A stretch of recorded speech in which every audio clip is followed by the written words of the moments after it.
আমি সিনেমা করি আমি অভিনয় করি সাদেক সিদ্দিকীর হৃদয় ৭১। ওটাতে আমি মেন চরিত্রে আসলাম। আর পরে করছি আব্বাস, এরপরে করেছি হৃদয় জুড়ে। এরপর আমি আরো প্রায় 10টা সিনেমা করছি আর কি। পরিবেশটা আমার কাছে ভালোই লাগছে, তবে সবকিছু মিলে একটা সুস্থ ছিল, পরিবেশ ছিল, ভালোই লাগছে। আসলে ভাই আমি যাদেরকে ছোটবেলা দেখে আসি সবাই তো তারকা। এখানে আসলে বড় ছোট করে দেখার কিছু নাই, সবাই তারকা, সবাইকে ছোট করার কিছু নেই। সঠিক প্যাড আর সঠিক তথ্য দিয়ে এসব সামলে নিব এক হয়ে। Monalisa sanitary napkin. আগামীতে আমার কাজ আসতেছে, অনেকগুলো কাজ আসতেছে। আমাদের সাহেব চন্দ্রনের ওস্তাদ, কয়লা, অনেক বিষয়ে খোদা হাফেজ, ফোর্স, ইব্রাহিম, শিরোনাম, এগুলা অবনীত কাজ আসতেছে আমার। আসলে আমি একটা কথা বলতে চাই যে আমি যে বোর্ডের লিস্টে যে নাম্বারটা, ওর নাম্বারটা ভুল দিছিল, কোনো ভোটার আমাকে পায় নাই। লিস্টের মধ্যে নাম্বারটা ভুল দিছে কেন, সেই জন্য আমি এটা জানতে চাই।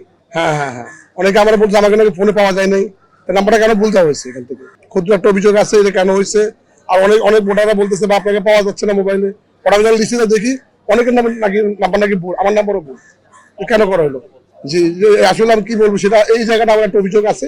এটা কেন হয়েছে, কি কারণ হয়েছে সেটা, আর সবকিছু মিলে আমি ওভারঅল সুস্থ একটা পরিবেশ ছিল আর কি।